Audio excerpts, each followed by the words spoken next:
Have you ever wondered how the securely attached person reacts to the classic avoidant pulling away dynamic in relationships? Not only what they do, but how they actually make sure that they can take something difficult and turn it into something more positive and even connecting. Well, if this is something that you are curious about, in today's video, we're going to cover exactly that.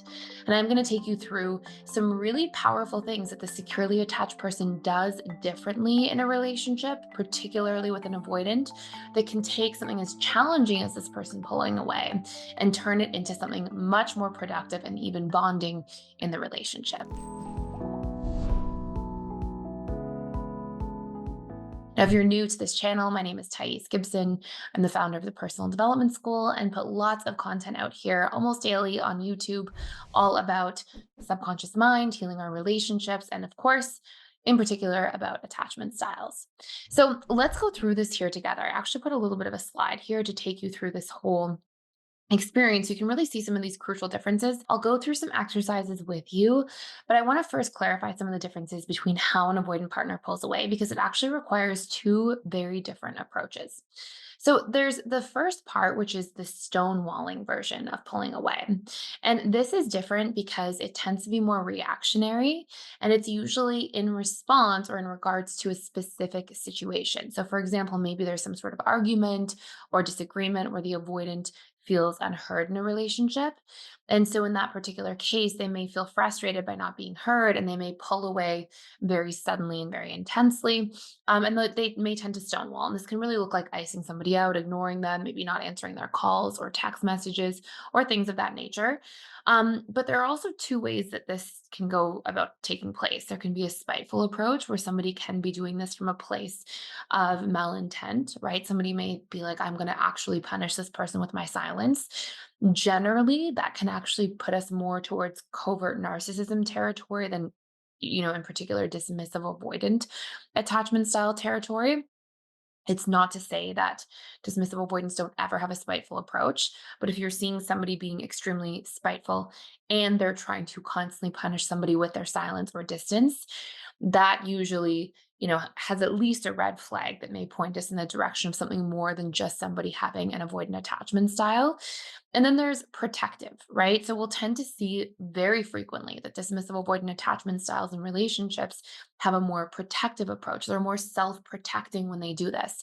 And what this can look like is that they don't know how to communicate. They just know they feel hurt by somebody. And when they try to self soothe, what they end up doing is they retreat into themselves, sort of like a turtle going into their shell. And so they may be stonewalling in the process of doing that, but their relationship to what they're doing is more about self protection and self preservation rather than about trying to be spiteful or malicious towards anybody.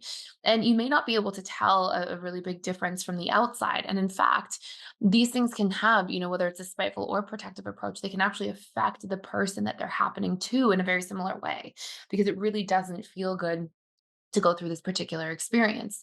But, we have the spiteful approach and we have the protective approach. And obviously, what somebody's intentions are will matter, in particular, because if somebody is just an avoidant attachment style and they realize that they're doing something self protective, but they work through their underlying fears, they can actually show up and they tend to heal and have a greater likelihood of becoming secure in relationships. Or if somebody is intentionally being spiteful, doesn't want to work on themselves or show up for the relationship, may require a different approach to how we address this particular situation.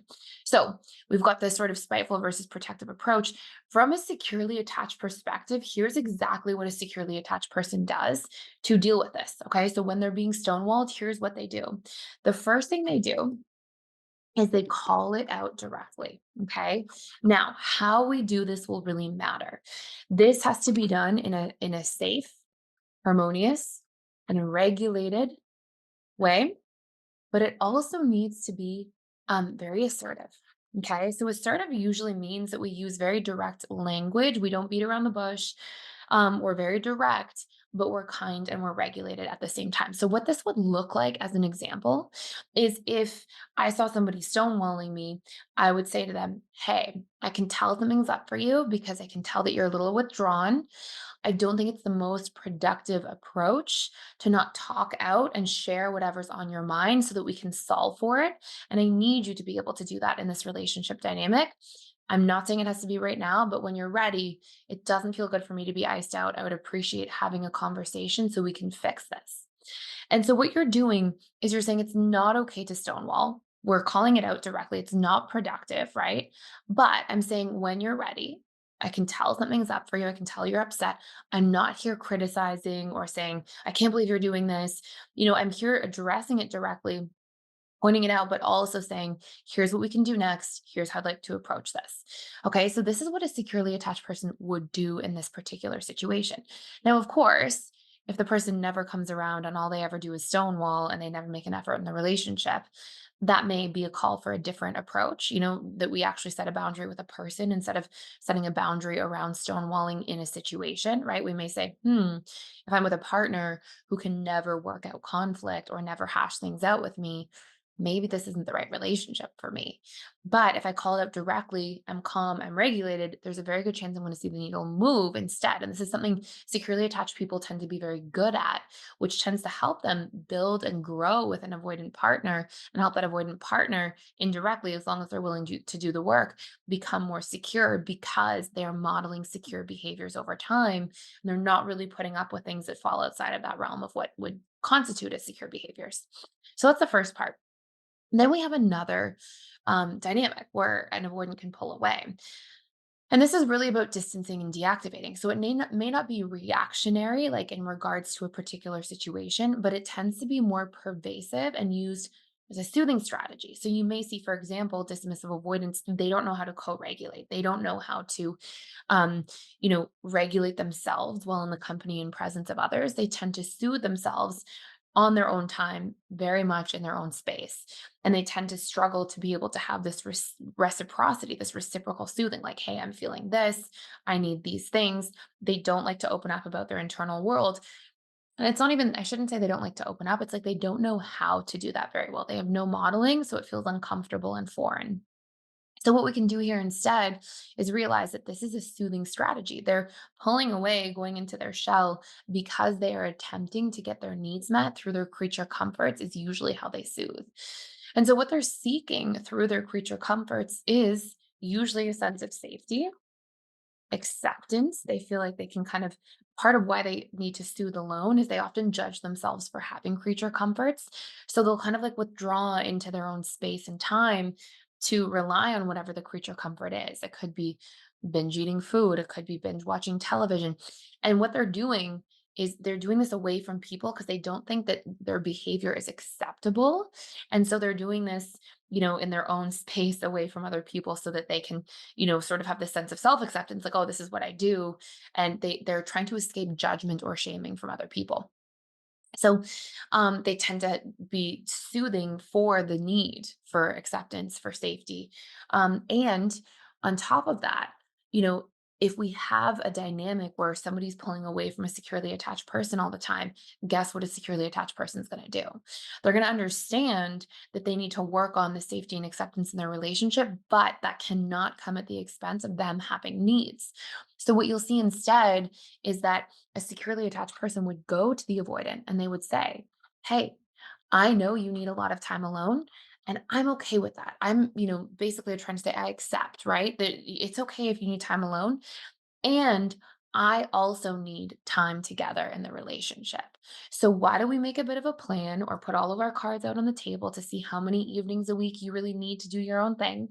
And I'm going to tell you how many evenings a week I need to feel fulfilled in the connection and consistency of our time in a relationship.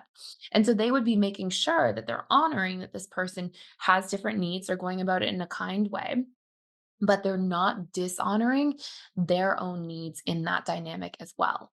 And so by putting all of your cards out on the table, again, in a harmonious and safe and regulated way, it allows for discussion for both parties' needs to be heard.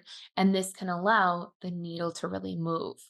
So this allows somebody to feel like, okay, I'm seen, I'm understood, and it actually promotes more connection rather than this pulling away, causing destruction or devastation in a relationship.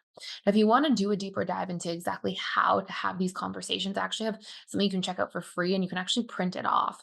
And it's all these scripts for how to communicate with avoidance, dismissive avoidance, fearful avoidance, anxiously attached individuals in different relationship scenarios. So when the avoidance pulling away, I actually script everything out for you. When they need more time and space, when they're not texting back enough, when they're hot and cold, if it's fearful avoidant. So if you want to download that, check that all out for free. I'll put a link down below. And I hope you enjoyed this video. If you did get a lot out of it, please consider liking, sharing, and subscribing to this channel. And I can't wait to see you in future videos. Thank you for watching.